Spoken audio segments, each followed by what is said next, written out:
पवित्र शास्त्र बायबल वाचन कार्यक्रम पौलाचे रोमकरास पत्र अध्याय 1 मराठी. पौलाचे रोमकरास पत्र अध्याय 1. पौलाचे रोमकरास पत्र अध्याय 1. आशीर्वाद. आशीर्वाद. पवित्र जन होण्याकरता पाचारण्यात आलेले रोम येथील परमेश्वराचे प्रियजन, ह्या सर्वांस प्रेषित होण्याकरता बोलाविण्यात आलेल्या परमेश्वराच्या सुवार्तेकरिता वेगळा केलेल्या येशू ख्रिस्ताचा दास पौल ह्याचकडून आपल्या पुत्राविषयीची ती सुवार्ता परमेश्वराने पवित्र शास्त्रात आपल्या संदेष्टांच्या द्वारे पूर्वी कळवली होती. देहदृष्ट्या दावीद वंशाचा, मेलेल्यांच्या उठण्यावरून पवित्रता संपन्न आत्म्याच्या योगे पराक्रमाने परमेश्वराचा पुत्र ठरलेला असा आपला प्रभू येशू ख्रिस्त, याच्याद्वारे आम्हास कृपा व प्रेषितपणा ही मिळाली, अशासाठी की त्याच्या नावाकरता सर्व राष्ट्रातील लोकांनी विश्वासाधीन व्हावे. त्यांच्यापैकी येशू ख्रिस्ताचे होण्यास निमंत्रित झालेले असे तुम्हीही आहात. त्या तुम्हास आपला पिता परमेश्वर व प्रभू येशू ख्रिस्त याचपासून कृपा व शांती असो. रोम शहराला भेट देण्याचा पौलाचा बेत. रोम शहराला भेट देण्याचा पौलाचा बेत. तुमचा विश्वास सर्व जगात प्रसिद्ध होत आहे, म्हणून प्रथम तुम्हा सर्वामुळे येशू ख्रिस्ताच्या द्वारे मी आपल्या परमेश्वराचे उपकार स्मरण करतो. तुमची आठवण मी अखंड कशी करतो, म्हणजे मी आपल्या प्रार्थना संगती कशी सदा सर्वदा विनंती करत असतो की कसेही करून आता तरी मला परमेश्वराच्या इच्छेने तुमच्याकडे येण्याचा लाभ व्हावा. याविषयी ज्या परमेश्वराची सेवा मी आपल्या आत्म्याने त्याच्या पुत्राच्या सुवार्तेत करतो, तो माझा साक्षी आहे. तुमची स्थिरता होण्याकरता मी तुम्हास काही आत्मिक कृपादान द्यावे म्हणून तुमची भेट घेण्याची मला फार उत्कंठा आहे. म्हणजे तुमच्या व माझ्याही विश्वासाने आपणा उभयतास मला तुम्हाविषयी व तुम्हाला मजविषयी समाधान प्राप्त व्हावे. बंधुजन हो, जशी इतर विदेशी लोकात मला फळप्राप्ती झाली तशी तुम्हातही व्हावी म्हणून मी पुष्कळदा तुम्हाकडे येण्याचा बेत केला, पण आतापर्यंत मला अडथळे आले. याविषयी तुम्ही अजान असावे अशी माझी इच्छा नाही. हेलेनी व बर्बर, ज्ञानी व अज्ञानी या दोघांचाही मी ऋणी आहे. याप्रमाणे रोम शहरात राहणाऱ्या सर्वांसही सुवार्ता सांगण्याची माझ्या ठाई उत्सुकता आहे. शुभवर्तमानाचे स्वरूप. शुभवर्तमानाचे स्वरूप. मला सुवार्तेची लाज वाटत नाही. ती तारणा प्राप्त्यर्थ परमेश्वराचे सामर्थ्य अशी आहे, प्रथम यहुद्यास आणि मग हेलेन्यास. कारण तिच्यात परमेश्वराचे न्यायत्व विश्वासाने विश्वासासाठी प्रगट होते. नीतिमान विश्वासाने वाचेल असा शास्त्रलेख आहे. विदेशी लोकांची दुष्टता. विदेशी लोकांची दुष्टता. जी मनुष्ये अनितीने सत्य दाबून ठेवतात, त्यांच्या अधर्मावर व अनितीवर परमेश्वराचा क्रोध स्वर्गातून प्रगट होतो. परमेश्वराविषयीचे जे ज्ञान होत असते ते त्यांच्या मनास व्यक्त केलेले आहे, कारण परमेश्वराने ते त्यास व्यक्त केले आहे. त्याचे अदृश्य गुण म्हणजे त्याचे सनातन सामर्थ्य व परमेश्वरत्व ही निर्मिलेल्या पदार्थावरून ज्ञात होऊन पृथ्वीच्या उत्पत्ती कालापासून स्पष्ट दिसत आहेत, यासाठी की त्यांनी निरुत्तर व्हावे. कारण परमेश्वराला ओळखत असूनही त्यांनी परमेश्वर म्हणून त्याचे गौरव केले नाही व त्याचे आभार मानले नाहीत, तर ते आपल्या पोकळ कल्पनांनी शून्यवत झाले आणि त्यांचे मूढ मन अंधकाराने व्याप्त झाले. आपण ज्ञानी आहो असे म्हणवित असतात ते मूर्ख झाले आणि त्यांनी अविनाशी परमेश्वराच्या गौरवाचा नाशवंत मनुष्य, पक्षी, चतुष्पाद प्राणी व सरपटणारे जीव यांच्या आकाराच्या मूर्तीशी मोबदला केला. यास्तव ते आपल्या मनाच्या वासनात असताना परमेश्वराने त्यास अमंगळपणाच्या स्वाधीन केले.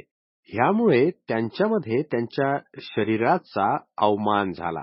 त्यांनी परमेश्वराच्या सत्याचा असत्याशी मोबदला केला आणि त्याला सोडून उत्पन्न केलेल्या पदार्थाची भक्ती व सेवा केली.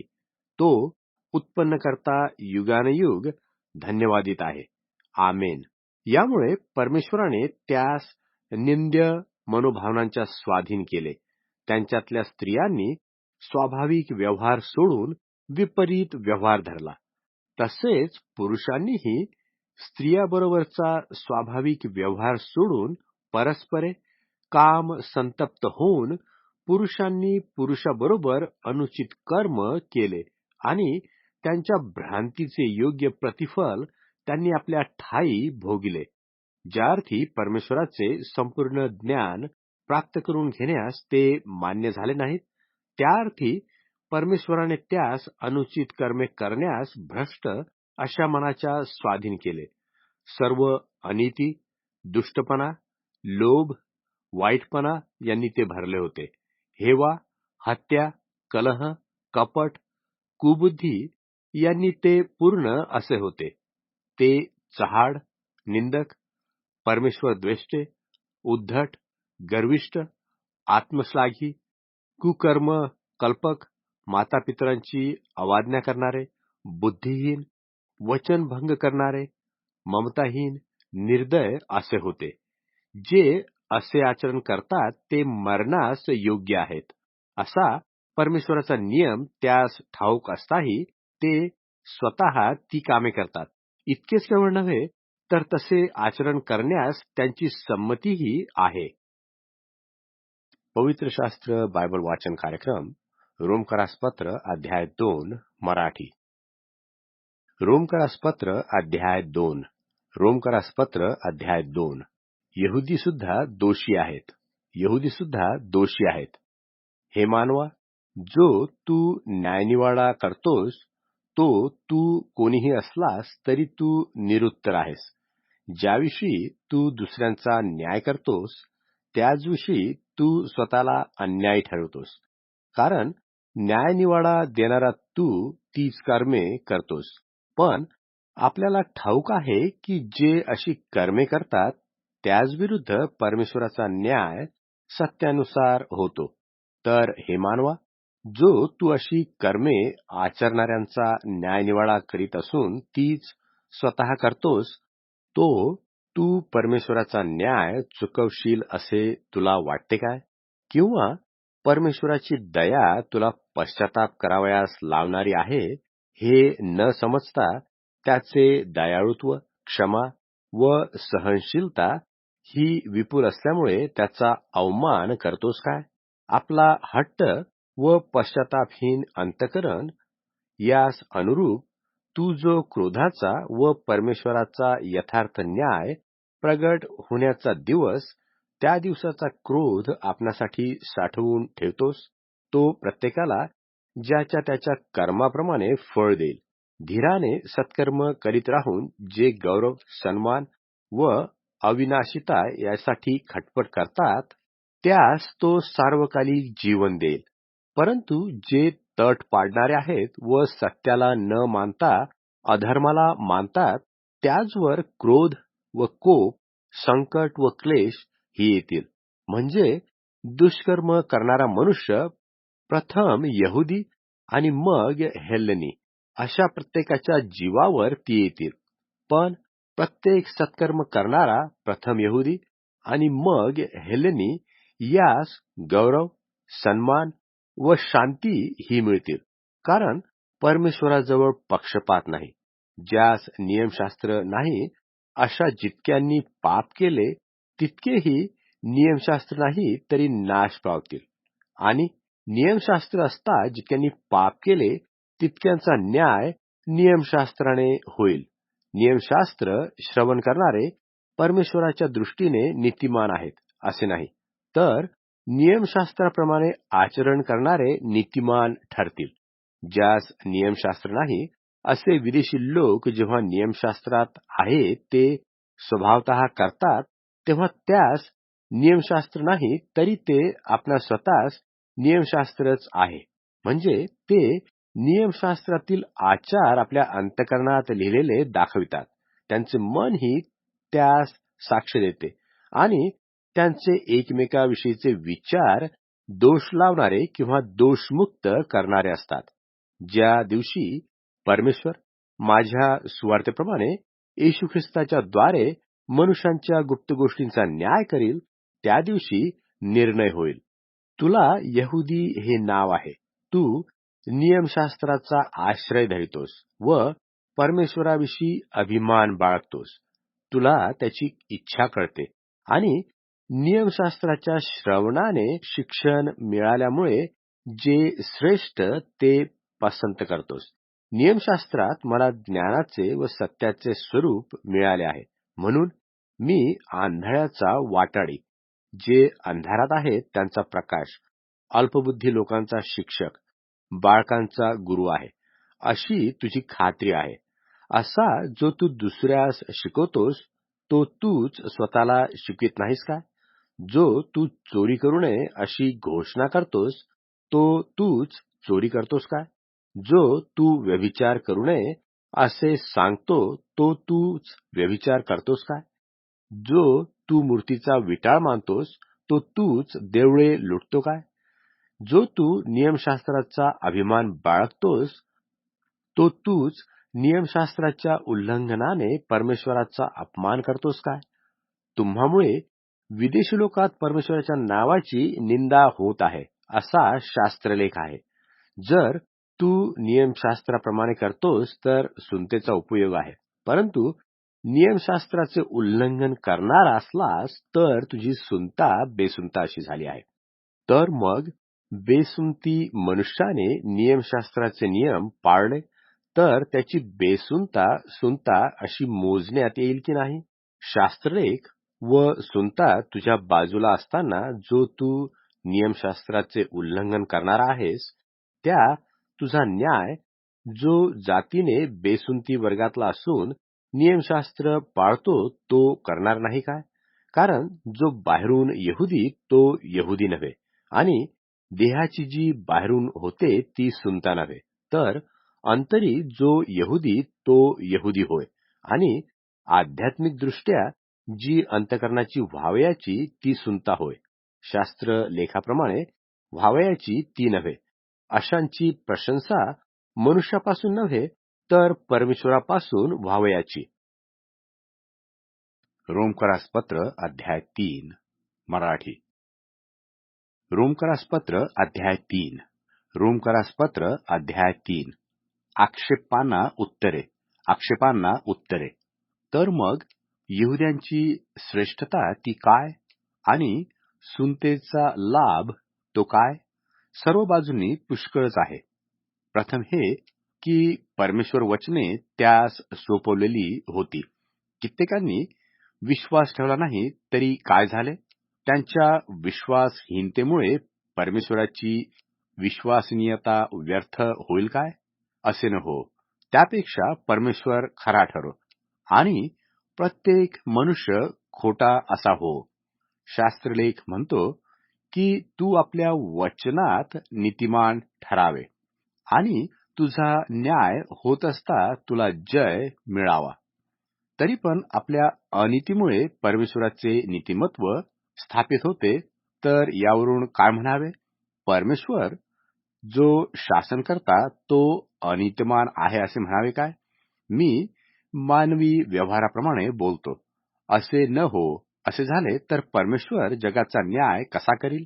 तसेच माझ्या असत्याने परमेश्वराचे सत्य त्याच्या गौरवाला अतिसंवर्धक झाले तर मग माझा न्याय पापी मनुष्यांचा होतो तसा का व्हावा?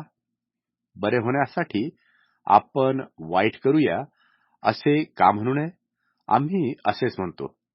असा किती एक लोक आम्हावर आळ घालतात. अशांना दंडाज्ञा व्हावी हेच यथा न्याय आहे. मनुष्य प्राणी पातकी आहे, नीतिमान कोणी नाही. मनुष्य प्राणी पातकी आहे, नीतिमान कोणी नाही. तर मग कसे?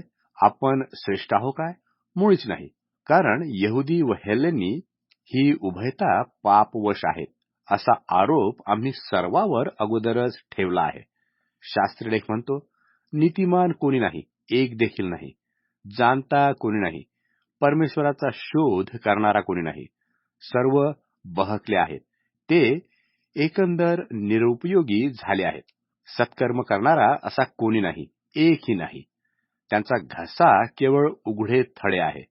त्यांनी आपल्या जिभांनी कपट केले आहे. त्यांच्या ओठांच्या आत जोगी सर्पाचे विष आहे.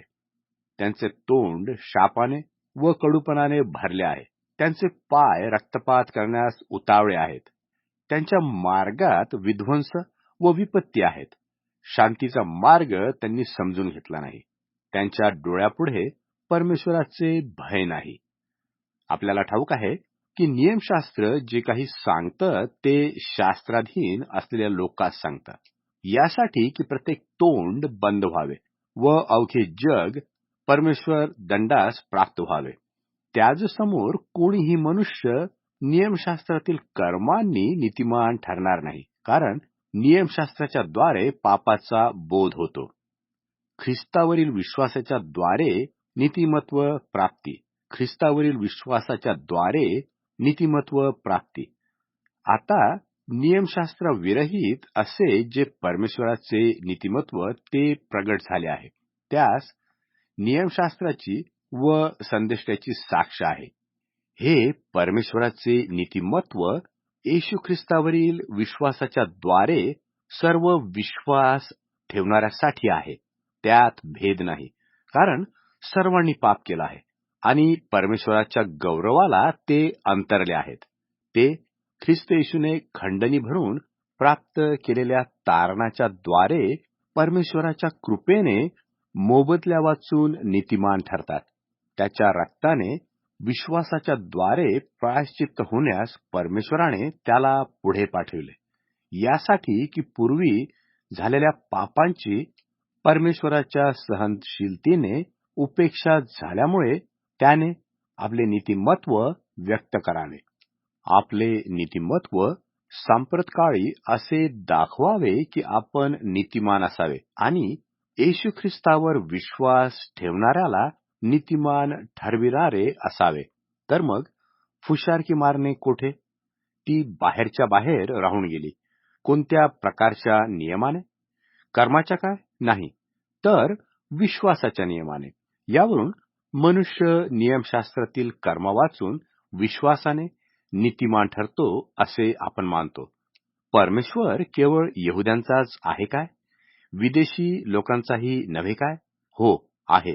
जर परमेश्वर एकच आहे आणि तो सुनता झालेल्या लोकास विश्वासाने व सुनता न झालेल्या लोकास विश्वासाच्या द्वारे नीतिमान ठरविल, तर तो विदेशी लोकांचाही आहे. आपण विश्वासाने नियमशास्त्राला निरर्थक करतो काय? असे अगदी नाही. उलट आपण नियमशास्त्राची स्थापना करतो. रोमकरास पत्र अध्याय 4 मराठी. रोमकरास पत्र अध्याय 4.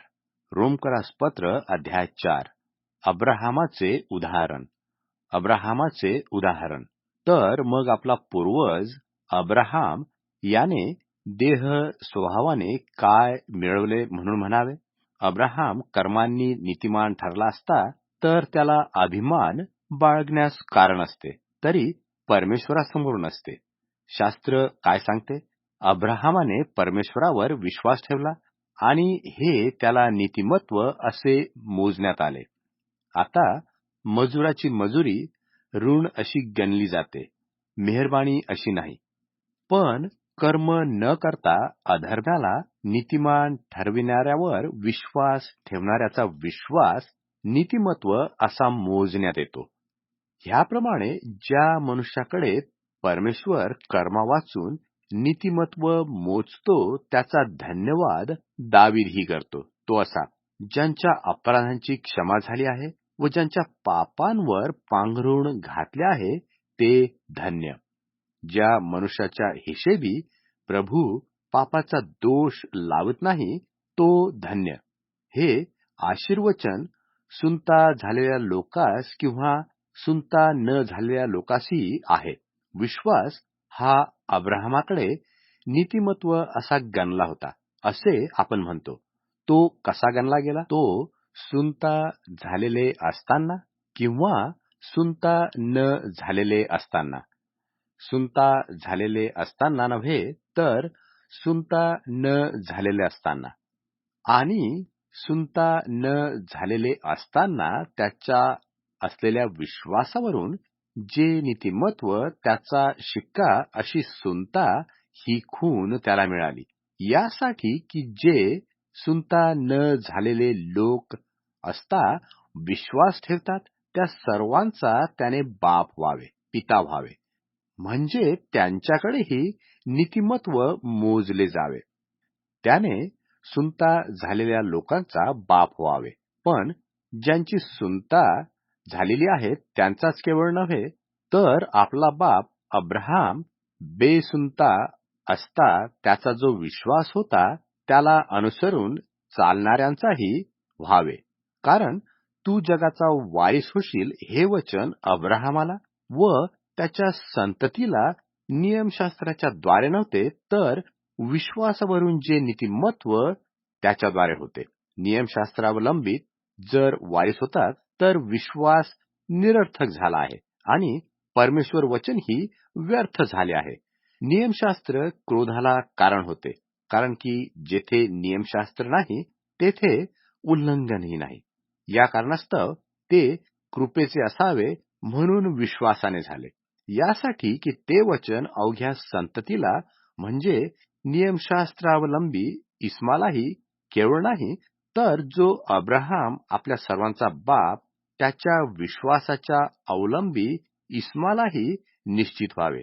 याविषयी असा शास्त्रलेख आहे, मी तुला पुष्कळ राष्ट्रांचा बाप केले आहे.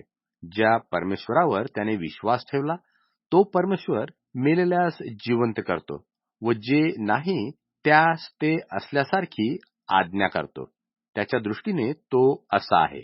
संभव नसतानाही आशेने विश्वास धरला, यासाठी की तशी तुझी संतती होईल, असे जे वचन त्याप्रमाणे त्याने बहुत राष्ट्रांचा बाप व्हावे. आपले निर्जीव झालेले शरीर तो सुमारे 100 वर्षाचा होता व सारा हिच्या गर्भाशयाचे निर्जीवपण ही त्याच्या लक्षात होती.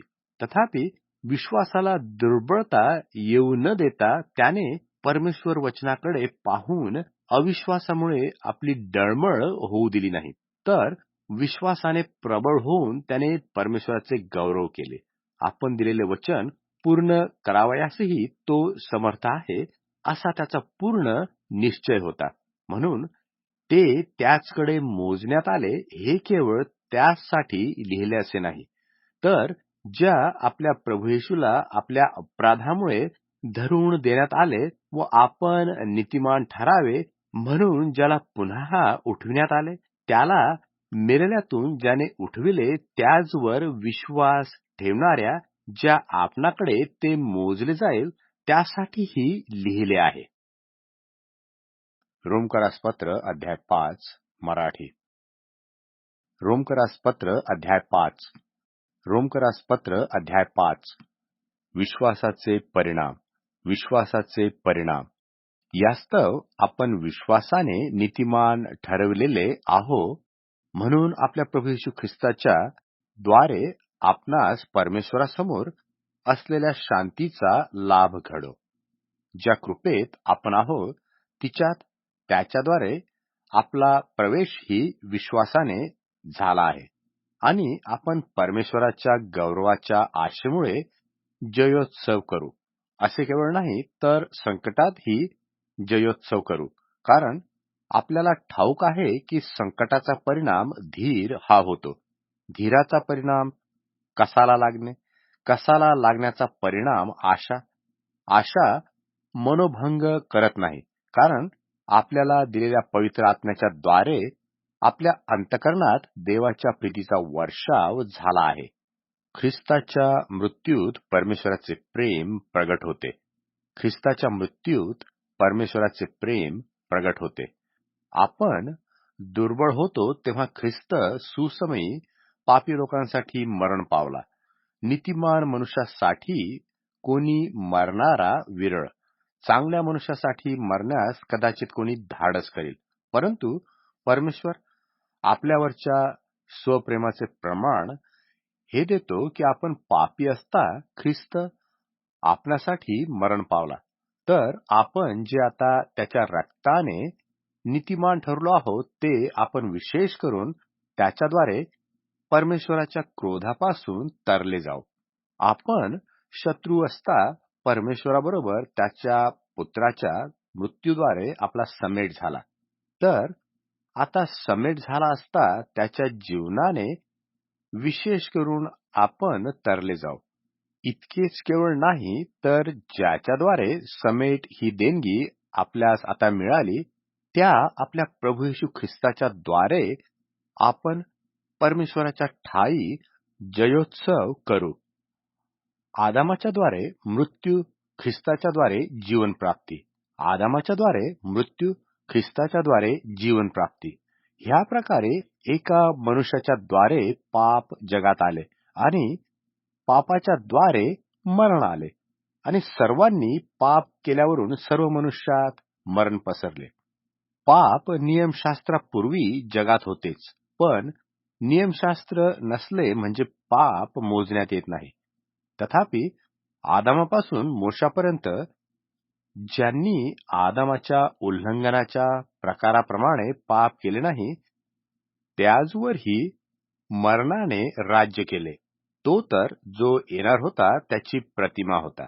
तरी पण जशी अपराधाची गोष्ट तशी कृपादानाची नाही. कारण ह्या एकाच्या अपराधाने बहुत माणसे मरण पावली. तर परमेश्वराची कृपा आणि तो एक पुरुष येशू ख्रिस्त याच्या कृपेचे दानही बहुत जणांसाठी विशेष करून विपुल झाली. पाप केलेल्या एका इस्माच्या द्वारे जसे झाले तसे दानाचे होत नाही. कारण ज्या न्यायाचा परिणाम दंडाज्ञा तो एकावरून झाला, पण ज्या कृपादानाचा परिणाम नीतिमान ठरविले जाणे असा आहे ते बहुत अपराधावरून झाले. त्या एकाच्या अपराधाने त्या एकाच्या द्वारे मरणाचे राज्य चालू झाले. तर ज्यास कृपा व नीतिमत्वाचे दान यांची विपुलता मिळते ते विशेष करून त्या एका येशू ख्रिस्ताच्या द्वारे जीवनात राज्य करतील. तर मग जसा एका अपराधाने सर्व मनुष्यावर दंडाज्ञेचा परिणाम झाला तसा नीतिमान ठरविले जाण्याच्या एका ठरावाने सर्व मनुष्यांवर जीवनदायी नीतिमत्व मिळणे हा परिणाम झाला.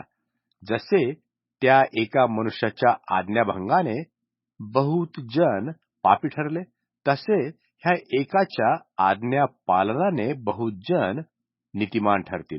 शिवाय नियमशास्त्राचा प्रवेश झाला तो अपराध वाढवण्यास कारणीभूत. शिवाय नियमशास्त्राचा प्रवेश झाला तो अपराध वाढण्यास साधनीभूत झाला. तरी जेथे पाप वाढले तेथे कृपा फारच विपुल झाली. यासाठी की जसे पापाने मरणाच्या योगाने राज्य केले तसे कृपेने नीतिमत्वाच्या योगे सर्वकालच्या जीवनासाठी येशू ख्रिस्त आपला प्रभू याच्याद्वारे राज्य करावे. पवित्र शास्त्र बायबल वाचन कार्यक्रम रोमकरास पत्र अध्याय 6 मराठी. रोमकरास पत्र अध्याय 6. रोमकरास पत्र अध्याय 6. ख्रिस्ताशी संयुक्त असणे व पाप करीत राहणे ही परस्पर विरोधी आहेत. ख्रिस्ताशी संयुक्त असणे व पाप करीत राहणे ही परस्पर विरोधी आहेत. तर आता काय म्हणावे? कृपा वाढावी म्हणून आपण पापात राहावे काय? असे न हो. जे आपण पापाला मेलो त्या आपण यापुढे त्यात राहावे हे कसे? आपण जितक्यांनी ख्रिस्त येशूमध्ये बाप्तिस्मा घेतला तितक्यांनी त्याच्या मरणात बाप्तिस्मा घेतला. याविषयी तुम्ही अजाण आहात काय? तर मग आपण त्या मरणातील बाप्तिस्म्याने त्याचबरोबर पुरले गेलो, यासाठी की ज्याप्रमाणे ख्रिस्त पित्याच्या गौरवाने मेलेल्यातून उठविला गेला, त्याप्रमाणेच आपणही जीवनाच्या नाविन्यात वागणूक करावी. जर आपण त्याच्या मरणाच्या प्रतिरूपाने त्याच्याबरोबर संयुक्त झालो आहोत, तर त्याच्या उठण्याच्याही प्रतिरूपाने त्याच्याबरोबर संयुक्त होऊ. आपल्याला असे समजते की आपले जुने मनुष्यपण त्याचबरोबर वधस्तंभावर खिळले गेले, असे की हे पापमय शरीर नष्ट होऊन आपण पुढे पापाचे दास्य करू नये. कारण जो कोणी मेला तो पापाच्या दोषातून मुक्त झाला आहे. आपण ख्रिस्ताबरोबर मेलो, तर त्याचबरोबर जिवंत होऊनही राहू असा आपला विश्वास आहे. आपणास ठाऊक आहे की मेलेल्यातून उठविलेला ख्रिस्त पुढे मरत नाही, त्याचवर पुढे मरण्याची सत्ता नाही. कारण तो मेला, तो पापाला एकदाच मेला, तो जगला, तो परमेश्वराला जगतो. तसे तुम्हीही स्वतःस पापाला मेलेले आणि ख्रिस्त येशूमध्ये परमेश्वराला जिवंत झालेले असे माना. यास्तव तुम्ही आपल्या शरीर वासनाच्या अधीन न व्हावे म्हणून आपल्या मर्त्य शरीरात पापसत्ता चालू देऊ नका. आणि तुम्ही आपले अवयव अनितीची शस्त्रे होण्याकरता पापाला समर्पण करू नका. तर आपण मेलेल्यातून जिवंत झालेले असे स्वतःस परमेश्वराला समर्पण करा आणि आपले अवयव नीतीची शस्त्रे होण्याकरिता परमेश्वराला समर्पण करा. पापाची सत्ता तुम्हावर चालणार नाही, कारण तुम्ही नियमशास्त्राधीन नाही तर कृपाधीन आहात. गुलामगिरीवरून घेतलेला धडा. गुलामगिरीवरून घेतलेला धडा. तर मग काय? आपण नीतिशास्त्राधीन नसून कृपाधीन आहो म्हणून पाप करावे काय? असे न हो. आज्ञा पालनाकरता ज्याला तुम्ही स्वतःस दास असे समर्पण करता, ज्याची आज्ञा तुम्ही मानता, त्याचे दास तुम्ही आहात. ज्याचा परिणाम मरण असे पापाचे दास किंवा ज्यांचा परिणाम नीतिमत्व असे आज्ञापालनाचे दास तुम्ही आहात. हे तुम्हास ठाऊक नाही काय? तुम्ही पापाचे दास होता, तरी ज्या शिकवणीच्या पदरी तुम्हास बांधले तिच्याप्रमाणे तुम्ही मनापासून वागणूक केली आणि पापापासून मुक्त होऊन तुम्ही नीतिमत्वाचे दास झाला. म्हणून परमेश्वराची स्तुती असो. तुमच्या देह स्वभावाच्या दुर्बलतेमुळे मनुष्य व्यवहाराप्रमाणे मी बोलतो. जसे तुम्ही आपले अवयव अधर्म करण्याकरता अमंगळपण व अधर्म यास दास असे समर्पण केले होते, तसे आता आपले अवयव पवित्रीकरणाकरता नीतिमत्वाला समर्पण करा. तुम्ही पापाचे दास होता, तेव्हा नीतिमत्वासंबंधाने अलग होता. तर ज्या गोष्टीची तुम्हास आता लाज वाटते, त्यापासून तुम्हास त्यावेळेस काय फळ प्राप्त झाले? त्याचा शेवट तर मरण आहे. परंतु आता तुम्ही पापापासून मुक्त होऊन परमेश्वराचे दास झाल्यामुळे तुम्हास पवित्रीकरणाची फलप्राप्ती झाली आहे आणि सर्वकालचे जीवन हे उद्दिष्ट मिळाले आहे. पापाचे वेतन मरण आहे, पण परमेश्वराचे कृपादान आपल्या प्रभू येशू ख्रिस्तामध्ये सर्वकालचे जीवन आहे. पवित्र शास्त्र बायबल वाचन कार्यक्रम रोमकरास पत्र अध्याय 7 मराठी. रोमकरास पत्र अध्याय 7. रोमकरास पत्र अध्याय 7. विवाहावरून घेतलेला धडा. विवाहावरून घेतलेला धडा. बंधुजन हो, नियमशास्त्राची माहिती असलेल्या लोकांबरोबर मी बोलत आहे. मनुष्य जिवंत आहे तोपर्यंत नियमशास्त्राची सत्ता त्याचवर चालते. याविषयी तुम्ही अज्ञ आहात काय? नवरा जिवंत आहे तोपर्यंत सधवा स्त्री नियमशास्त्राप्रमाणे त्याला बांधलेली आहे. नवरा मृत्यू पावल्यावर तिची पती नियमापासून सुटका होते. म्हणून नवरा जिवंत असता ती दुसऱ्या पुरुषाची झाली तर तिला व्यभिचारिणी म्हणतात. पण नवरा गत झाल्यावर त्या नियमापासून ती मुक्त होते. नंतर ती दुसऱ्या पुरुषाची झाली असतानाही व्यभिचारिणी होत नाही. त्याप्रमाणे बंधुजन तुम्हीही ख्रिस्त शरीराच्या द्वारे नियमशास्त्राला मेलेले आहात, यासाठी की तुम्ही दुसऱ्याचे म्हणजे मेलेल्यातून जो उठविला गेला त्याचे व्हावे आणि आपण परमेश्वराला फलदायी असे व्हावे.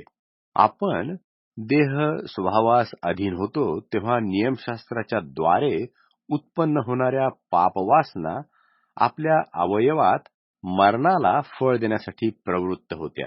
आता ज्याने आपण बद्ध होतो त्याला मरून आपण नियमशास्त्रापासून मुक्त झालो आहोत. म्हणून जुन्या रीतीने म्हणजे शास्त्रलेखाला धरून नव्हे तर नव्या रीतीने अर्थात आध्यात्मिक दृष्ट्या दास्य करतो. नियमशास्त्र व पाप, नियमशास्त्र व पाप. तर मग काय म्हणावे? नियमशास्त्र पाप आहे काय? असे अगदी नाही.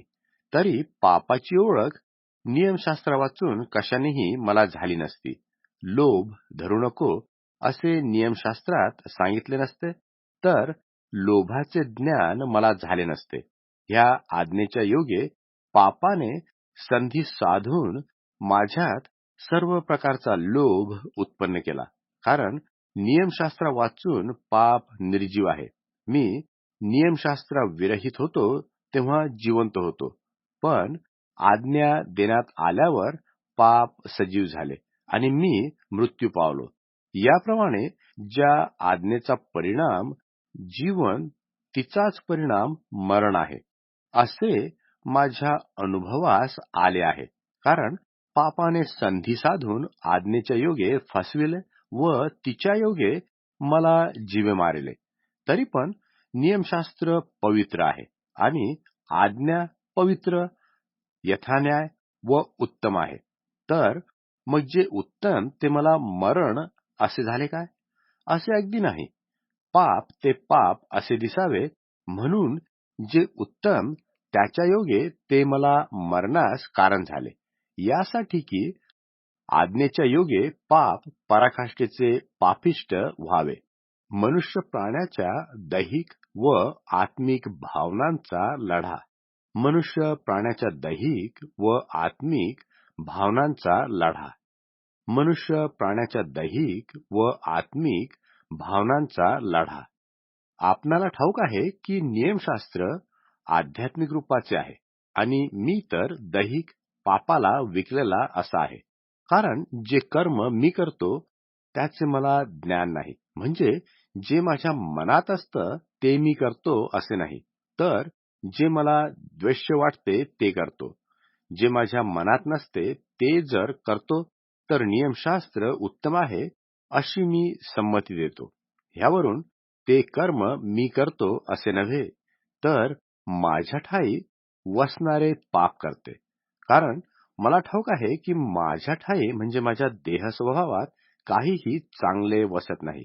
इच्छा करणे हे मला होते, पण साधू कर्म करणे होत नाही. जे चांगले करावेसे असे मला वाटते ते मी करीत नाही, तर करावेसे वाटत नाही असे जे वाईट ते मी करतो. जे करावेसे वाटत नाही ते जर मी करतो तर ते कर्म मी करतो असे नव्हे, तर माझ्या ठायी वसणारे पाप करते. जो मी साधू कर्म करू पाहणारा त्या मला हा नियम आढळतो की वाईट ते पुढे येते. माझे अंतस्थ जे आहे ते परमेश्वराच्या नियमशास्त्रामुळे हर्ष करते. तरी माझ्या अवयवात मला एक निराळाच नियम दिसतो. तो माझ्या मनातल्या नियमांबरोबर लढून मला कैद करतो आणि माझ्या अवयवातील पापाच्या नियमांच्या स्वाधीन करतो. किती मी कष्टी मनुष्य! मला या मरणाच्या देहापासून कोण सोडवेल? आपला प्रभू येशू ख्रिस्त. याच्याद्वारे मी परमेश्वराचे उपकार स्मरण करतो.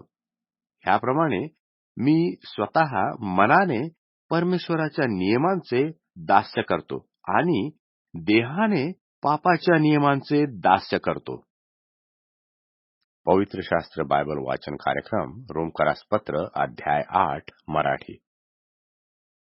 रोमकरासपत्र अध्याय 8. रोमकरासपत्र अध्याय 8. पवित्र आत्म्याप्रमाणे चालणे.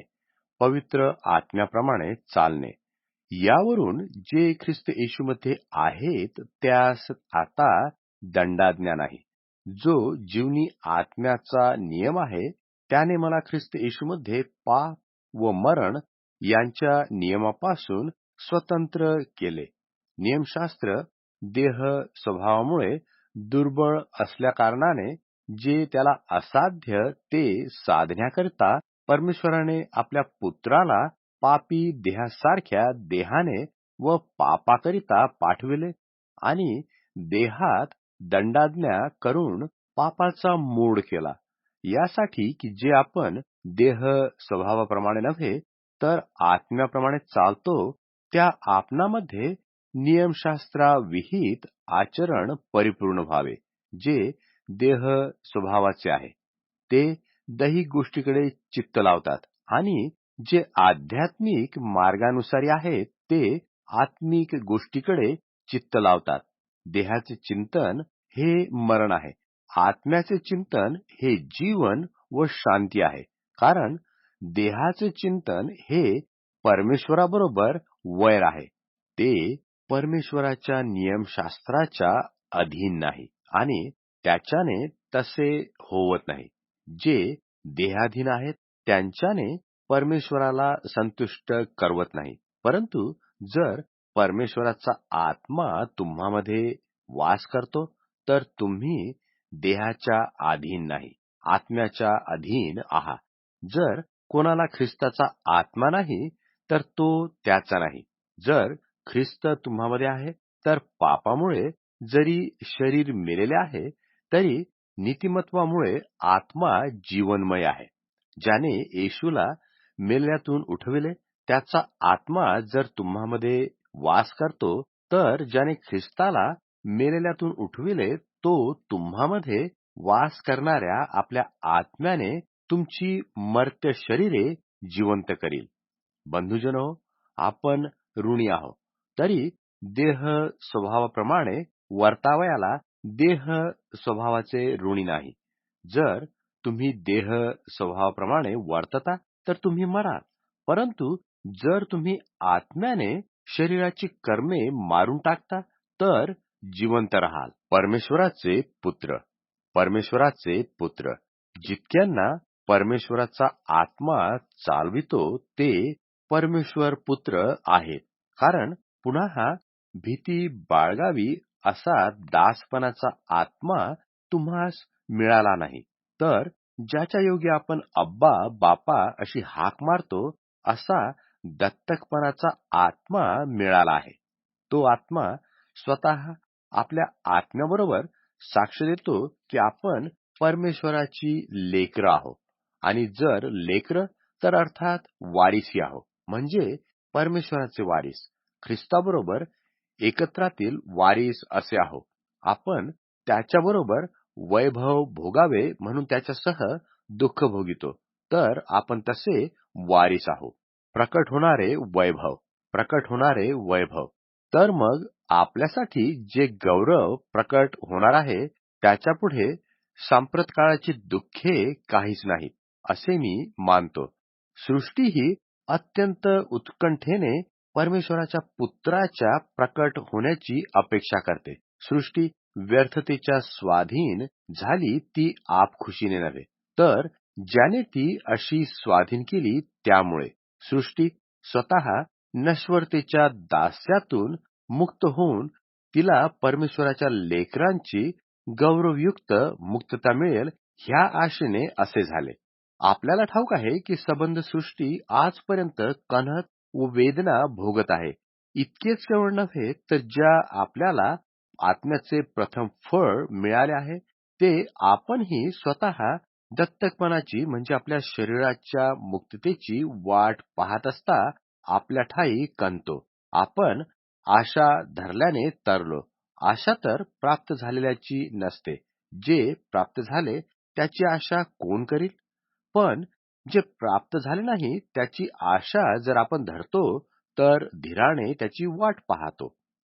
तसेच आत्माही आपल्या अशक्तपणात आपल्याला हातभार लावतो.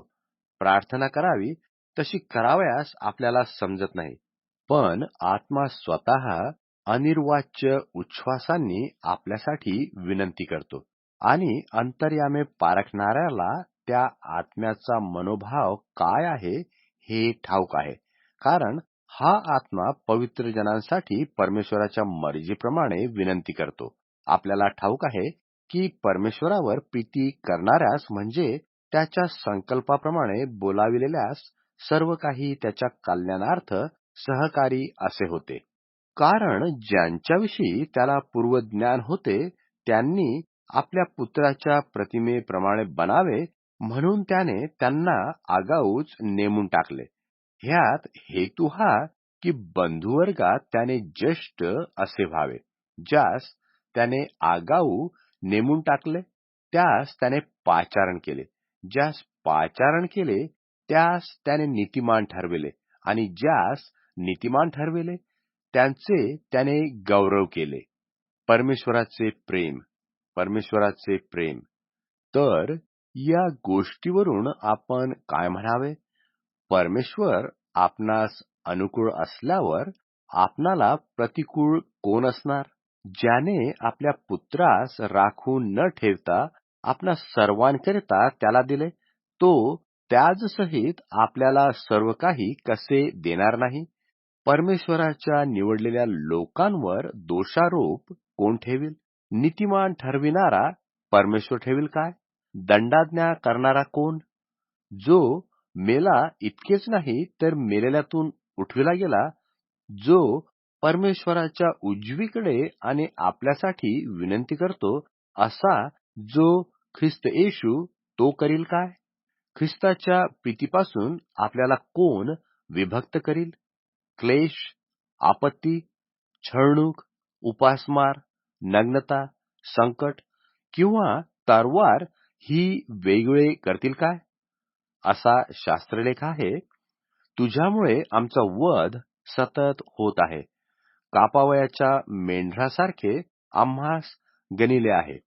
नाही, नाही, ज्याने आपणावर प्रीती केली त्याच्या योगे या सर्व गोष्टीत आपण विशेष विजयी आहोत. माझी खात्री आहे की मरण, जीवन, स्वर्गदूत, अधिपती, वर्तमान, अगर भविष्य, अशा गोष्टी, बले, आकाश, पाताळ किंवा कोणतीही दुसरी सृष्टी वस्तू, ख्रिस्त येशू आपला प्रभू याच्यामध्ये जी परमेश्वराची आपल्यावरील प्रीती आहे तिच्यापासून आपल्याला वेगळे करावयास समर्थ होणार नाही. पवित्र शास्त्र बायबल वाचन कार्यक्रम रोमकरास पत्र अध्याय 9 मराठी. इस्रायल लोकांचा अविश्वास पाहून पौलाला कळवळा येतो. इस्रायल लोकांचा अविश्वास पाहून पौलाला कळवळा येतो. मी ख्रिस्तामध्ये सत्य बोलतो, असत्य बोलत नाही. माझे मन ही पवित्र आत्म्यामध्ये मजबरोबर साक्ष देते की माझ्या अंतकरणात मोठा खेद व अखंड वेदना आहेत. कारण माझे बंधुजन म्हणजे देहसंबंधाने माझे गोत्रज ह्यांच्यासाठी मी स्वतः ख्रिस्तापासून शापभ्रष्ट व्हावे अशी इच्छा करावीशी वाटली. ते इस्रायली आहेत. त्यास दत्तकपणा, परमेश्वरीय तेज, करारमदार, शास्त्रदान, उपासना व वचने ही आहेत. महान पूर्वजही त्यांचे आहेत व त्याचपासून देह संबंधाने ख्रिस्त आहे. तो सर्वावर आहे. युगानयुग धन्यवादित परमेश्वर. आमेन. परमेश्वराने दिलेली वचने व्यर्थ झालेली नाहीत. परमेश्वराने दिलेली वचने व्यर्थ झालेली नाहीत. परमेश्वराचे वचन व्यर्थ झाले असे नाही, कारण इस्रायलाची संतती सर्व इस्रायल नाहीत आणि ते अब्राहामाचे संतान आहेत म्हणून ते सर्व त्यांची मुलेबाळे आहेत असे नाही. तर इसहाकाच्या वंशाला तुझे संतान म्हणतील, म्हणजे देहद्वारे झालेली मुलेबाळे परमेश्वराची मुलेबाळे आहेत असे नाही, तर वचनांची मुलेबाळेच संतान अशी मोजण्यात येतात. कारण पुढे याच दिवसात मी येईन तेव्हा सारेला पुत्र होईल. हे वाक्य वचनरूप आहे. इतकेच नव्हे तर रिबकाही एकापासून म्हणजे आपला पूर्वज इसहाक याचपासून गरोदर राहिल्यावर मुले अजून जन्मली नव्हती व त्यांनी काही बरे वाईट केले नव्हते, तेव्हा परमेश्वराचा जो संकल्प निवडणुकीने असतो तो कर्मामुळे नव्हे तर पाचारण करण्याच्या इच्छेने कायम राहावा, म्हणून तिला सांगण्यात आले की वडील धाकट्याची सेवा करील. तसेच मी याकोबावर प्रीती केली आणि एसावाचा द्वेष केला, असाही शास्त्रलेख आहे. परमेश्वर अन्यायी नाही. परमेश्वर अन्यायी नाही. तर आपण काय म्हणावे? परमेश्वराच्या ठायी अन्याय आहे काय? असे अगदी नाही. तो मोशाला म्हणतो, मी ज्याच्यावर दया करीन त्याच्यावर करीन आणि ज्याच्यावर करुणा करीन त्याच्यावर करीन. हे तर इच्छा बाळगणाऱ्याकडे नाही व धावणाऱ्याकडेही नाही, तर दया करणारा परमेश्वर याचकडे आहे. शास्त्रलेख फारोला असे सांगतो, याचकरिता की मी तुला पुढे केले आहे की तुझ्यावर मी आपला पराक्रम दाखवावा आणि माझे नाव सर्व पृथ्वीवर प्रख्यात व्हावे. यावरून तो पाहिजे त्याच्यावर दया करतो आणि पाहिजे त्याला कठीण करतो.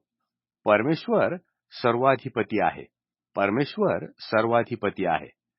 ह्यावरून तू मला म्हणशील, तर मग तो का दोष लावतो?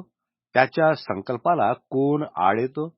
हे मानवा, जो तू परमेश्वराला उलटून बोलतोस तो तू कोण आहेस? घडलेली वस्तू घडणाऱ्याला तू मला असे का केले असे म्हणेल काय? एकाच गोळ्याचे एक पात्र उत्तम कामासाठी व एक हलक्या कामासाठी करावे असा कुंभाराला मातीवर अधिकार नाही काय? आपला क्रोध दर्शवावा व आपले सामर्थ्य व्यक्त करावे असे परमेश्वराच्या मनात असल्यामुळे नाशासाठी सिद्ध झालेल्या क्रोधाच्या पात्राचे मोठ्या धीराने त्याने जर सहन केले, यासाठी की ज्या आपल्या यहुद्यांतून केवळ नव्हे तर विदेशी लोकातूनही पाचारण झालेले त्याचविषयी म्हणजे त्याने पूर्वी गौरव करण्यासाठी सिद्ध केलेल्या दयेच्या पात्राविषयी आपल्या गौरवाची विपुलता कळवावी असे करेल तर काय? तो होशेयाच्या पुस्तकात हेही म्हणतो, जे माझे लोक नव्हते त्यास मी आपले लोक म्हणेन आणि जी प्रिय नाही तिला प्रिय म्हणेन. आणि असे होईल की तुम्ही माझे लोक नाही असे जेथे म्हणत तेथे त्यास जिवंत परमेश्वराचे पुत्र असे म्हणतील. यशायानेही इस्रायलाविषयी उच्च वाणीने असे उद्गार काढले आहेत. जरी इस्रायल लोकांची संख्या समुद्राच्या वाळूसारखी आहे, तरी शेष मात्र तारण पावेल. कारण प्रभू आपले वचन आटोपते घेऊन समाप्त करून पृथ्वीवर सिद्धीस नेईल.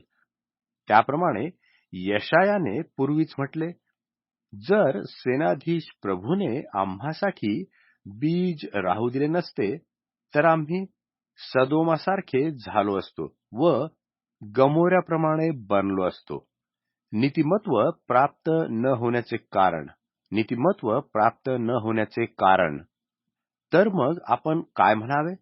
असे की जे विदेशी लोक नीतिमत्वाच्या मागे लागले नव्हते त्यास नीतिमत्व म्हणजे जे नीतिमत्व विश्वासाद्वारे आहे ते प्राप्त झाले. परंतु इस्रायल लोक नीतिमत्वाच्या नियमामागे लागले होते, तरीही ते त्या नियमापर्यंत जाऊन पोहोचले नाहीत. का नाहीत? कारण विश्वासाने नव्हे तर कर्मांनी कार्य होईल असे समजून ते त्याच्या मागे लागले. त्याला ठेच लागण्याच्या धोंड्याची ठेच लागली असा शास्त्रलेख आहे. पहा, मी सियोनात ठेच लागण्याचा धोंडा व अडखळण्याचा खळग ठेवतो. त्यावर जो विश्वास ठेवील तो फजित होणार नाही. पवित्र शास्त्र वाचन बायबल कार्यक्रम रोमकरास पत्र अध्याय 10 मराठी. रोमकरास पत्र अध्याय 10. रोमकरास पत्र अध्याय 10. बंधुजन हो, त्यांच्याविषयी माझी मनीषा व परमेश्वराजवळ विनंती अशी आहे की त्यांचे तारण व्हावे. मी त्याचविषयी साक्ष देतो की त्यास परमेश्वराविषयी आस्था आहे, परंतु ती यथार्थ ज्ञानाला अनुसरून नाही, कारण त्यांना परमेश्वराच्या नीतिमत्वाची जाणीव नसल्यामुळे व ते आपलेच नीतिमत्व स्थापावयास पाहत असल्यामुळे ते परमेश्वराच्या नीतिमत्वाला वश झाले नाहीत. प्रत्येक विश्वास ठेवणाऱ्याला नीतिमत्व प्राप्त होण्यासाठी ख्रिस्त नियमशास्त्राची समाप्ती असा आहे. नीतिमत्वाचा नवा मार्ग सर्वांसाठी आहे. नीतिमत्वाचा नवा मार्ग सर्वांसाठी आहे. मोशे असे लिहितो, जो मनुष्य नियमशास्त्राचे नीतिमत्व आचरितो तो त्याने वाचेल. परंतु विश्वासाने जे नीतिमत्व ते म्हणते, तू आपल्या मनात म्हणू नको की ऊर्ध्वलोकी कोण चढेल, अर्थात ख्रिस्ताला खाली आणावयास, किंवा अधोलोकी कोण उतरेल, अर्थात ख्रिस्ताला मेलेल्यातून वर आणावयास. तर ते काय म्हणते? ते वचन तुझ्याजवळ आहे, तुझ्या तोंडात व तुझ्या अंतःकरणात आहे. जे विश्वासाचे वचन आम्ही गाजवितो तेच हे आहे. जर तू आपल्या मुखाने येशू प्रभू आहे असे स्वीकारशील आणि परमेश्वराने त्याला मेलेल्यातून उठविले असा आपल्या अंतःकरणात विश्वास धरशील, तर तुला तारण प्राप्ती होईल. नीतिमत्वासाठी विश्वास धरणे अंतःकरणाने होते, तारणाचा स्वीकार करणे तोंडाने होते. शास्त्र म्हणते, जो कोणी त्याचवर विश्वास ठेवतो तो फजित होणार नाही. यहुदी व हेल्लनी यामध्ये भेद नाही, कारण सर्वांचा प्रभू एकच असून जे त्याचा धावा करतात त्या सर्वांस पुरवठा करण्याइतका तो संपन्न आहे. जो कोणी प्रभूचे नाव घेऊन त्याचा धावा करील त्याचे तारण होईल. तर ज्याच्यावर त्यांनी विश्वास ठेवला नाही त्याचा धावा ते कसा करतील? ज्याचे त्यांनी ऐकले नाही त्याच्यावर ते विश्वास कसा ठेवतील? घोषणा करणाऱ्या वाचून ते कसे ऐकतील? आणि ज्यांना पाठविले नाही ते कशी घोषणा करतील? चांगल्या गोष्टींची सुवार्ता सांगणाऱ्यांचे चरण किती मनोरम दिसतात, असा शास्त्रलेख आहे. तथापि सुवार्तेकडे सर्वांनी लक्ष दिले असे नाही. यशाया म्हणतो, हे प्रभू, आम्ही ऐकलेल्या सुवार्तेवर कोणी विश्वास ठेवला आहे? याप्रमाणे विश्वास वार्तेने व वार्ता ख्रिस्ताच्या वचनाने होते. पण मी विचारतो, त्यांनी ऐकले नव्हते काय? हो, ऐकले होते. त्यांचा नाद सर्व पृथ्वीभर व त्यांचे शब्द दिगंतरी पोहोचले. आणखी मी विचारतो की इस्रायलला कळले नव्हते काय? प्रथम मोशे म्हणतो, जे राष्ट्र नव्हे त्याच्या योगे मी तुम्हास ईर्षेस पेटवीन, एका मूढ राष्ट्राच्या योगे मी तुम्हाला चिडवीन. आणि यशाया फार धीट होऊन म्हणतो, जे माझा धावा करीत नसत त्यास मी प्राप्त झालो, ज्यांनी मजजवळ मागितले नाही त्यास मी प्रगट झालो. इस्रायलाविषयी तो म्हणतो, मी सारा दिवस आपले हात आज्ञा मोडणाऱ्या व उलटून बोलणाऱ्या लोकांकडे केले आहेत. पवित्र शास्त्र बायबल वाचन कार्यक्रम रोमकरास पत्र अध्याय 11 मराठी. परमेश्वराने इस्रायल लोकांचा सर्वस्वी त्याग केलेला नाही. परमेश्वराने इस्रायल लोकांचा सर्वस्वी त्याग केलेला नाही.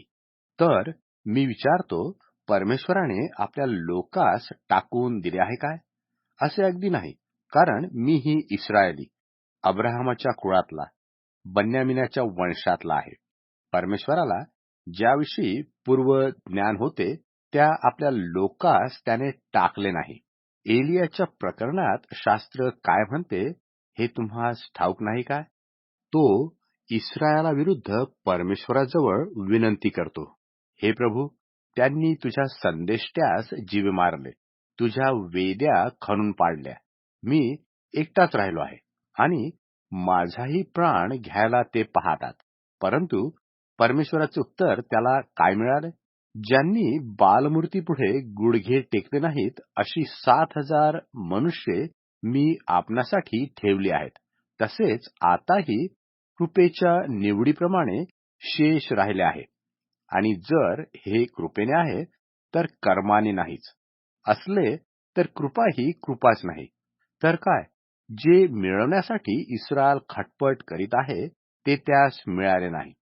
निवडलेल्या लोकास मिळाले आणि वरकड बधीर झाले. परमेश्वराने त्यास आजच्या दिवसापर्यंत धुंदबुद्धी, दिसू न देणारे डोळे व ऐकू न येणारे कान दिले. या शास्त्र लेखाप्रमाणे झाले. दावीदही म्हणतो, त्यांचे मेज त्यास फास, सापळा, अडखळण व प्रतिफळ असे हो.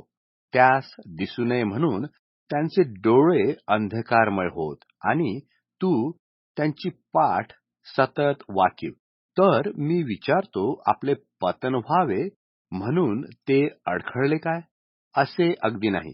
तर त्यास ईर्ष्या उत्पन्न होण्यासाठी त्यांच्या उल्लंघनाने विदेशी लोकांस तारण प्राप्त झाले आहे. आता त्यांचे उल्लंघन हे जर जगाची संपत्ती आणि त्यांचा ऱ्हास हा जर विदेशी लोकांची सधनता आहे, तर त्यांचा भरणा झाल्यास ही कितीतरी अधिक होईल. विदेशी लोकांचा उद्धार कलम लावण्याचे उदाहरण. विदेशी लोकांचा उद्धार कलम लावण्याचे उदाहरण.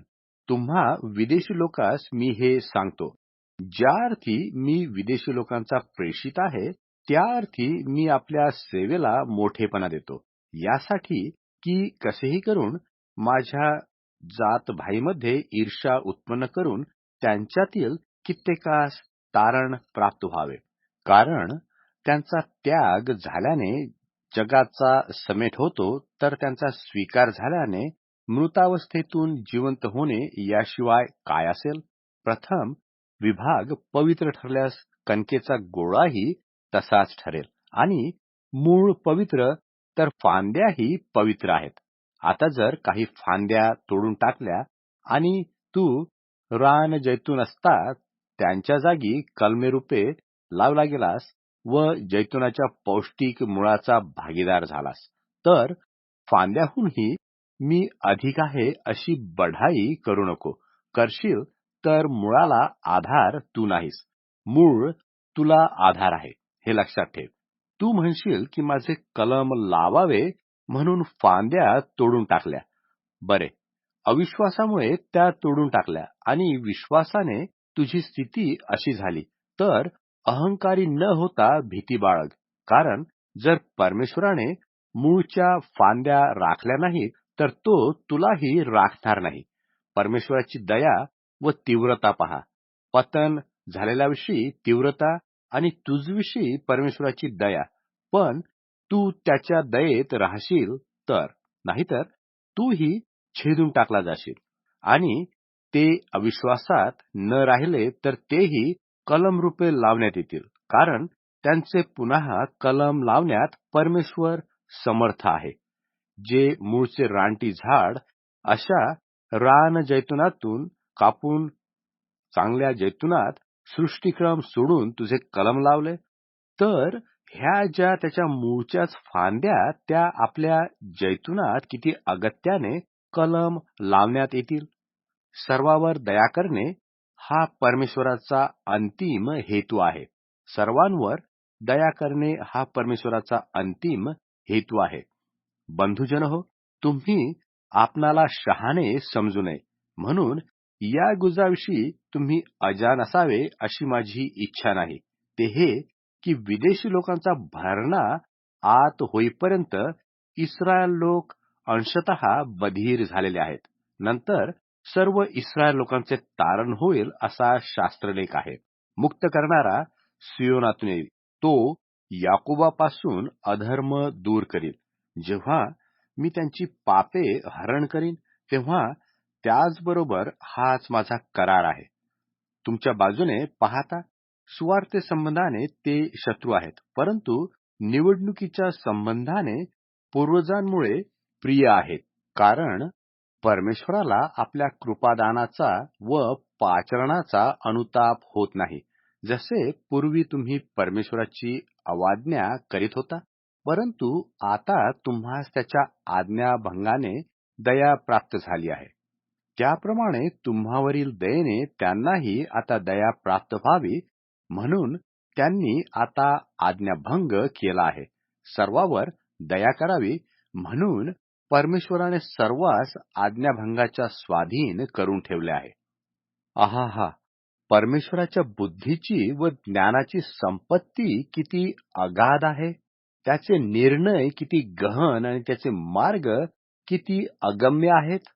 प्रभूचे मन कोणी ओळखले आणि त्याचा मंत्री कोण होता? त्याला प्रथम देऊन त्याची फेड मिळेल असा कोण आहे? त्याचपासून त्याच्याद्वारे तदर्थ सर्व आहे. त्याला युगानयुग गौरव असो. आमेन. पवित्र शास्त्र बायबल वाचन कार्यक्रम रोमकरास पत्र अध्याय 12. रोमकरास पत्र अध्याय 12. रोमकरास पत्र अध्याय 12. नवीन जीवनक्रम. नवीन जीवनक्रम. यास्तव बंधुजन हो, मी परमेश्वराच्या करुणेमुळे तुम्हास विनंती करतो की तुम्ही आपल्या शरीरांचा जिवंत, पवित्र व परमेश्वराला प्रिय असा यज्ञ करावा. ही तुमची आध्यात्मिक सेवा आहे.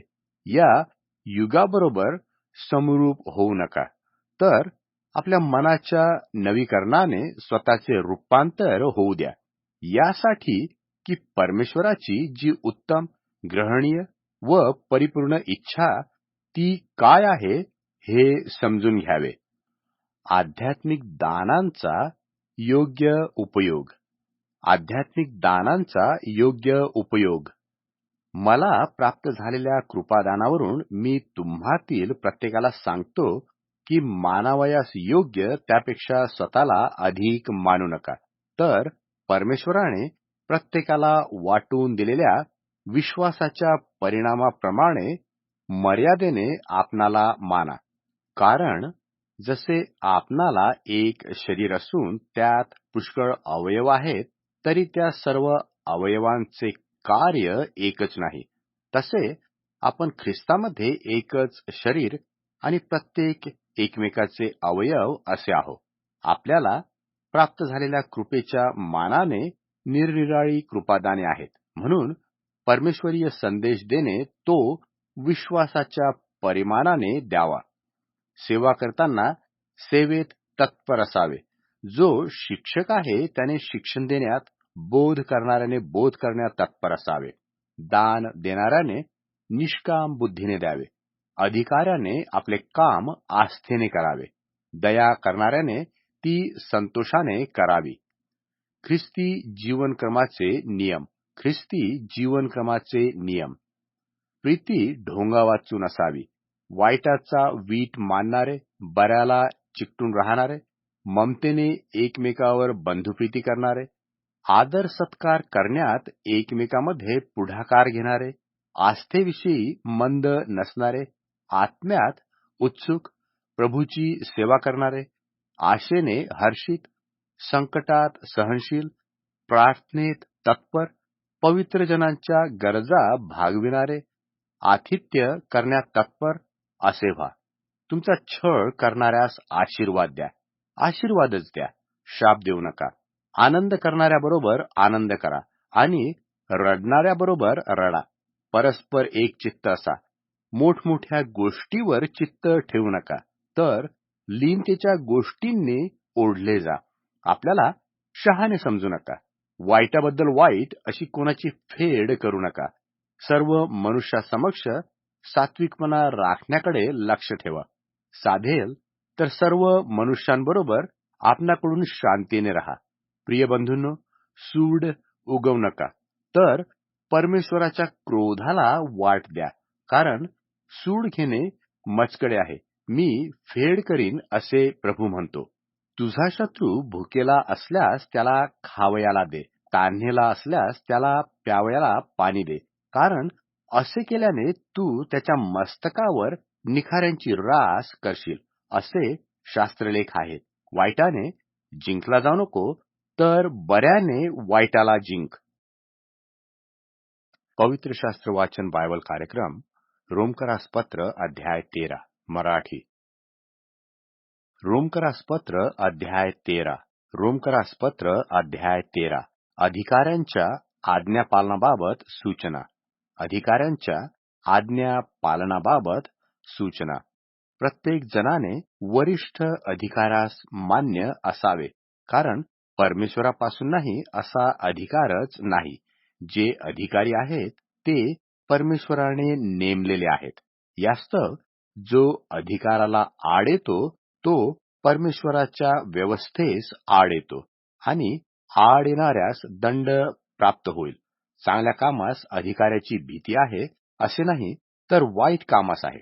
तर अधिकाऱ्यांची भीती नसावी अशी तुझी इच्छा आहे काय? योग्य ते कर, म्हणजे त्याच्या योगे तुझी वाहवा होईल, कारण तुझ्या हितासाठी तो परमेश्वराचा सेवक आहे. तरी जे वाईट ते तू केलास त्याची भीती बाळग, कारण तो तरवार व्यर्थ धारण करणारा नव्हे, तर क्रोध दाखविण्याकरता वाईट करणाऱ्याचा सूड घेणारा असा तो परमेश्वराचा सेवक आहे. यास्तव क्रोधामुळे केवळ नाही, तर मनाच्या विवेकामुळे आज्ञेत राहणे अगत्य आहे. या कारणास्तव तुम्ही करही देता, कारण ते परमेश्वराची सेवा करणारे आहेत व ते याच सेवेत तत्पर असतात. ज्यांचे देणे त्या सर्वाला भरून द्या. ज्याला कर त्याला कर, ज्याला जकात त्याला जकात, ज्याला भय त्याला भय, ज्याला सन्मान त्याला सन्मान द्या. बंधुप्रेम. बंधुप्रेम. एकमेकावर प्रीती करणे याशिवाय कोणाचे ऋणी असू नका, कारण जो दुसऱ्यावर प्रीती करतो तो नियमशास्त्र पूर्णपणे पाळतो. व्यभिचार करू नको, मनुष्य हत्या करू नको, चोरी करू नको, लोभ धरू नको. या आज्ञांचा आणि दुसरी काही आज्ञा असली तर तिचाही सारांश जशी आपणावर तशी आपल्या शेजाऱ्यावर प्रीती कर या वचनात आहे. प्रीती शेजाऱ्याचे काही वाईट करीत नाही, म्हणून प्रीती ही नियमशास्त्र पूर्णपणे पाळणे आहे. ख्रिस्त दिनाचे आगमन. ख्रिस्त दिनाचे आगमन. समय ओळखून हे करा, कारण तुम्ही आता झोपेतून उठावे अशी वेळ आली आहे. आपण विश्वास ठेवला तेव्हापेक्षा तारण आता आपल्याजवळ आले आहे. रात्र सरत येऊन दिवस जवळ आला आहे. म्हणून आपण अंधकाराची कर्मे टाकून द्यावी आणि प्रकाशाची शस्त्र सामुग्री धारण करावी. दिवसा ढवळ्या साजेल असे आपण शिष्टाचाराने चालावे. दंगलात व मद्याच्या धुंदीत, विलासात व कामासक्तीत, कलहात व मत्सरात नसावे, तर तुम्ही प्रभू येशू ख्रिस्ताला परिधान करा आणि देहवासना तृप्त करण्यासाठी तरतूद करू नका. पवित्र शास्त्र बायबल वाचन कार्यक्रम रोमकरास पत्र अध्याय 14 मराठी. रोमकरास पत्र अध्याय 14. रोमकरास पत्र अर्थात जो विश्वासाने दुर्बल त्याचा स्वीकार करा, तरी विकल्पाच्या निर्णयाकरिता नका. कोणा एकाचा विश्वास असा आहे की त्याला कोणतेही खाणे निषिद्ध नाही, परंतु जो दुर्बळ तो शाकभाजीच खातो. जो खातो त्याने न खाणाऱ्याला तुच्छ मानू नये. जो खात नाही त्याने खाणाऱ्याला दोषी ठरवू नये, कारण परमेश्वराने त्याचा स्वीकार केला आहे. दुसऱ्याच्या चाकराला दोषी ठरविणारा तू कोण आहेस?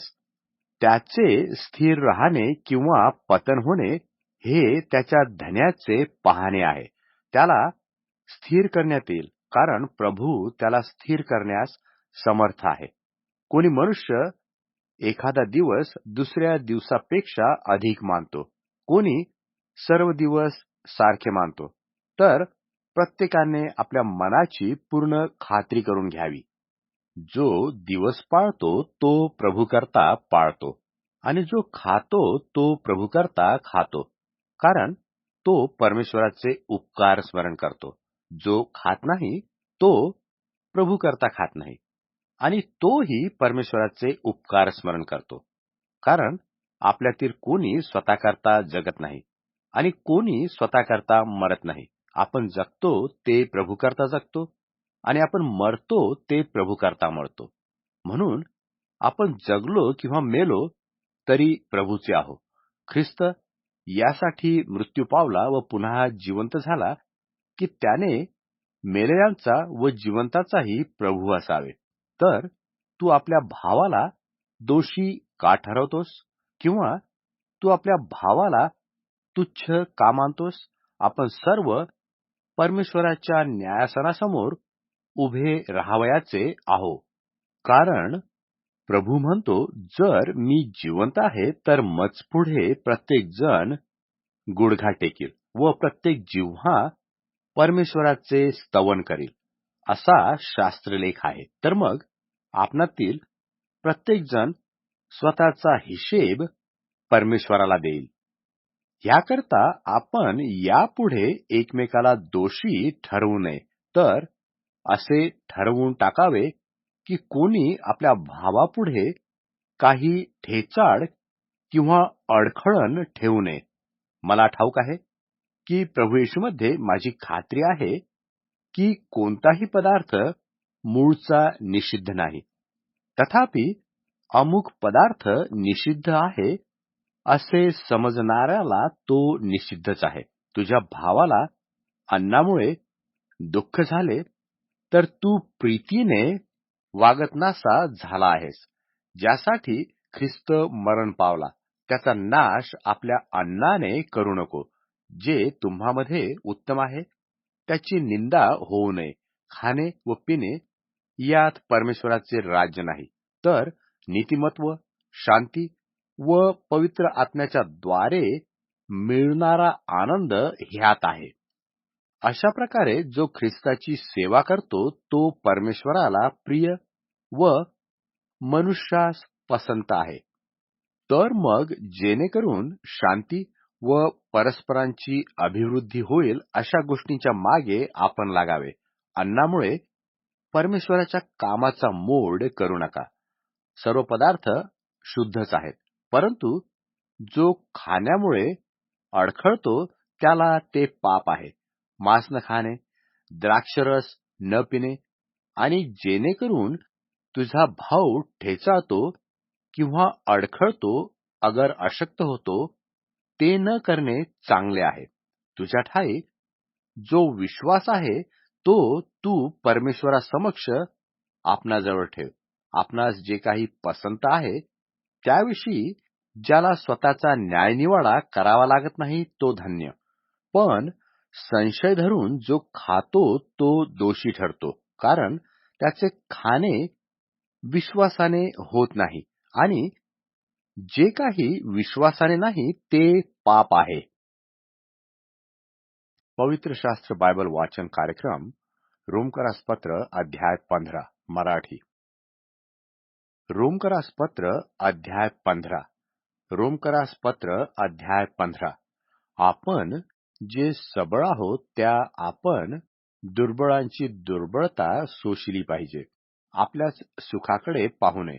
आपल्यातील प्रत्येकाने शेजाऱ्यास सुखी करणे ते त्याचे बरे करून अभिवृद्धी होण्यासाठी करावे.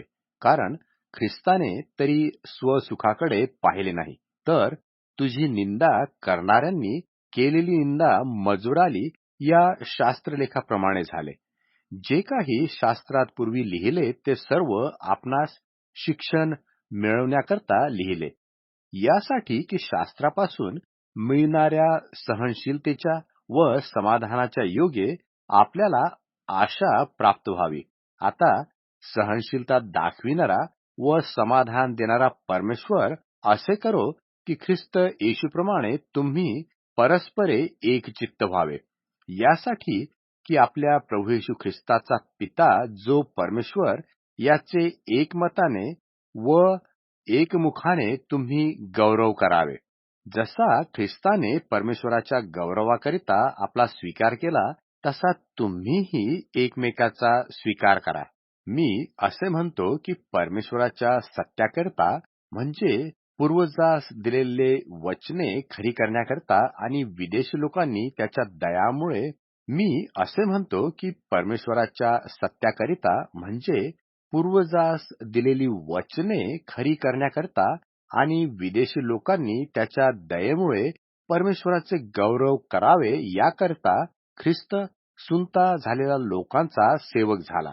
यास्तव विदेशी लोकांमध्ये मी तुझे स्तवन करीन व तुझ्या नामाचे स्तोत्र गाईन, असा शास्त्रलेख आहे. विदेशांनो, त्याच्या प्रजेबरोबर जय जयकार करा, असा एक लेख आहे. सर्व विदेशांनो, परमेश्वराचे स्तवन करा आणि सर्व लोक त्याचे स्तवन करोत, असेही शास्त्रात सांगितले आहे.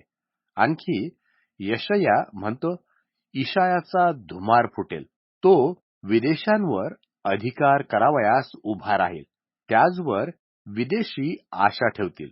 आता आशेचा परमेश्वर तुम्हास विश्वास धरण्यात सर्वथैव हर्षभरीत व शांतीपूर्ण करो, असे की तुम्हाला पवित्र आत्म्याच्या सामर्थ्याने विपुल आशा प्राप्त व्हावी.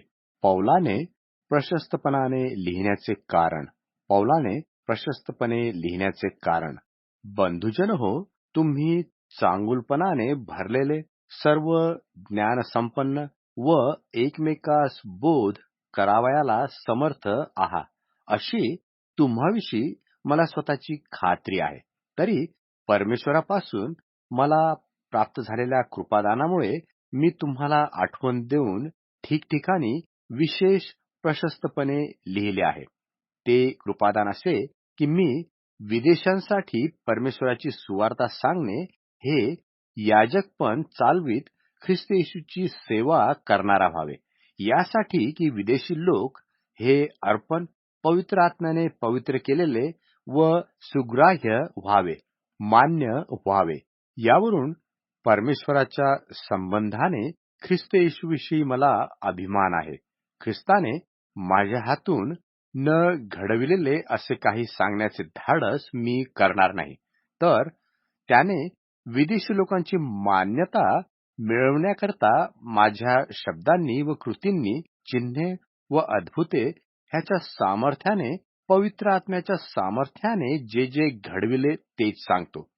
ते असे की यरुश्लेमापासून इल्लुरी कमापर्यंत आसपास मी ख्रिस्ताची सुवार्ता पूर्णपणे सांगितली, आणि दुसऱ्याच्या पायावर रचू नये म्हणून ज्या ठिकाणी ख्रिस्ताचे नाव घेतात तेथे नाही, तर ज्या लोकांस त्याची वार्ता सांगितली नाही ते पाहतील, ज्यांनी ऐकली नाही ते समजतील. ह्या शास्त्रलेखाप्रमाणे सुवार्ता सांगण्याची माझी हौस होती. पौलाचे पुढील बेत. यामुळे मला तुम्हाकडे येण्यास बहुत वेळा अडथळा झाला, परंतु आता या प्रांतात मला ठिकाण राहिले नाही आणि मला पुष्कळ वर्षे तुम्हाकडे येण्याची उत्कंठा आहे. म्हणून मी स्पेन देशात जाईन तेव्हा येईन, कारण तिकडे जाताना तुम्हास भेटावे आणि तुमच्या समागमाने काहीसे मन भरल्यावर तुम्ही मला तिकडे बोलवावे अशी माझी इच्छा आहे.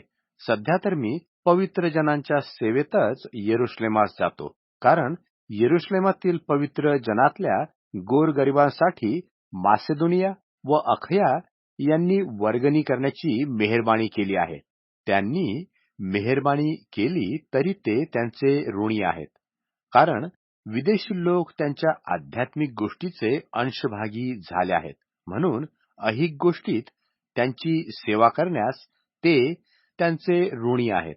यास्तव त्यास ही फलप्राप्ती करून देऊन कार्य आटोपल्यावर मी तुम्हाला भेटून स्पेन देशात जाईन, आणि जेव्हा मी तुम्हाकडे येईन तेव्हा ख्रिस्ताचा पूर्ण आशीर्वाद घेऊन येईन हे मला ठाऊक आहे. बंधुजन हो, आपल्या प्रभू येशू ख्रिस्तामुळे व आत्म्याच्या प्रेमामुळे मी तुम्हास विनंती करतो की मजसाठी परमेश्वराजवळ प्रार्थना करण्यात मजबरोबर खटपट करा, यासाठी की यहुदियात जे अश्रद्धावान इसम आहेत त्याचपासून माझी सुटका व्हावी आणि यरुशलेमासाठी माझी जी सेवा ती पवित्र जनास मान्य व्हावी, अशी की मी परमेश्वराच्या इच्छेने तुम्हाजवळ आनंदाने येऊन तुम्हाबरोबर विश्रांती घ्यावी. आता शांतीचा परमेश्वर तुम्हा सर्वाबरोबर असो. आमेन.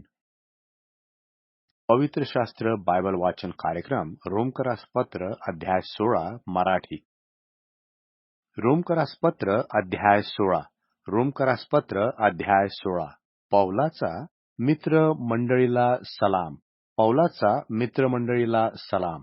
त्रिखियातील मंडळीची सेविका म्हणजे आपली बहीण फेबी हिची मी तुम्हास ओळख करून देतो, यासाठी की तुम्ही पवित्र जनास योग्य असा तिचा प्रभूमध्ये स्वीकार करावा आणि ज्या कोणत्याही कामात तिला तुमची गरज लागेल त्यात तिला सहाय्य करावे, कारण ती स्वतः पुष्कळ जणांची व माझीही सहाय्यकारिणी अशी ठरून चुकली आहे. ख्रिस्त येशूमध्ये माझे सहकारी प्रिस्क व अक्विला यास सलाम सांगा.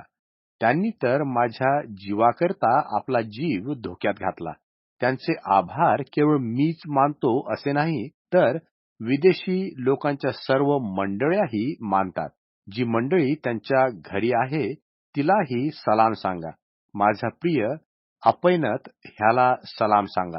तो ख्रिस्तासाठी आसिया देशाचे प्रथम फळ आहे. मरियेस सलाम सांगा. तिने तुम्हासाठी फार श्रम केले आहेत. माझे नातलग व सोबतीचे बंदिवान अंद्रोनिक व युनिया यास सलाम सांगा. ते प्रेषितांमध्ये नामांकित आहेत व माझ्यापूर्वीच ख्रिस्तामध्ये होते. प्रभूमध्ये माझा प्रिय आम्प्लियात याला सलाम सांगा. ख्रिस्तामध्ये आमचा सहकारी उर्बान व माझा प्रिय स्ताखू यास सलाम सांगा. ख्रिस्तामध्ये पटलेला अपिल्लेस याला सलाम सांगा. अरिस्तबुलच्या घरातील माणसास सलाम सांगा.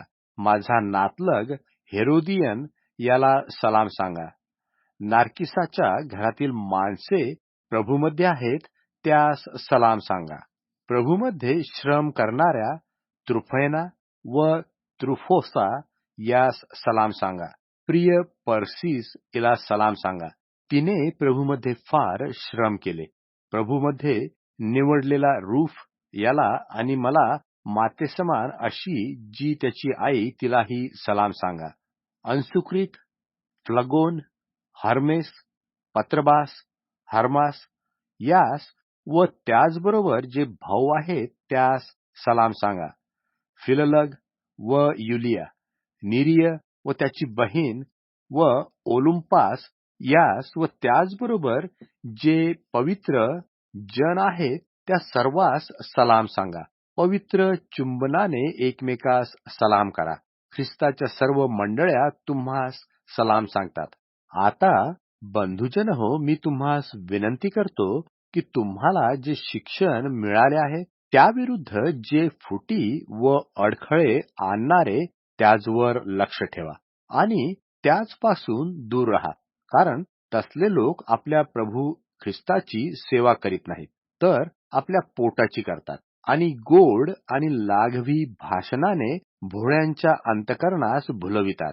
तुमचे आज्ञापालन सर्वांस प्रसिद्ध झाले आहे, म्हणून तुम्हाविषयी मी आनंद मानतो. तरी जे बरे आहेत त्या संबंधाने तुम्ही शहाणे असावे आणि वाईटापासून अलिप्त असावे अशी माझी इच्छा आहे. शांतीचा परमेश्वर सैतानाला तुमच्या पायाखाली लवकर तुडविल. आपल्या प्रभू येशू ख्रिस्ताची कृपा तुम्हासह असो. माझा सहकारी तिमथ्य व माझे नातलग लुक्य, यासोन व सोसिपतेर तुम्हास सलाम सांगतात. हे पत्र लिहून देणारा मी तरतीय तुम्हास प्रभूमध्ये सलाम सांगतो. माझे व सर्व मंडळीचे आतिथ्य करणारा गायस याचा तुम्हास सलाम. नगराचा खजिनदार एरास्त व भाऊ कर्त ह्यांचा तुम्हास सलाम. आपला प्रभू येशू ख्रिस्त याची कृपा तुम्हा सर्वावर असो. आमेन. परमेश्वर स्तवन. परमेश्वर स्तवन. आता माझ्या सुवार्तेप्रमाणे व जे गुज युगानुयुग गुप्त ठेवलेले होते, परंतु आता प्रगट झाले आहे आणि सर्व राष्ट्रातील लोकांस त्यांनी विश्वासाधीन व्हावे म्हणून सनातन परमेश्वराच्या आज्ञेने संदेश त्यांच्या लेखाद्वारे कळविले आहे.